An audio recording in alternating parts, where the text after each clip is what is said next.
Here you should understand something called as a truncated code. What is a truncated code? A diagnosis code which is not complete till its final character. And how do you know whether a code is truncated or not? You will have to go to the tabular list of the ICD 10cm, and there every code will have the number as 4, 5, 6. If it says like 4, that means a code should have, or the category should have up to 4 digits. If it says like 5, it should have at least like 5 digits. Sometimes, say for instance, the code or the category would be in the form of like 7 characters, but in the manual you don't have the codes. The codes ends at the 5th character.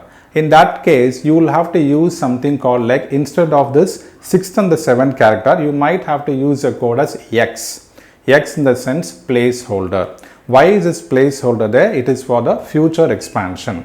So what you need to know is like whether this code has a highest specificity or not. You will have to go to the ICD 10cm manual, see to the category and see how many such characters, how many such numbers are given. It is 4, 5, 6 or 7. Accordingly, you will come to know, okay, this code should be till the 7th character or till the 6th character. If it is not sufficient, so in that place you can utilize that symbol X, so which stands as a placeholder.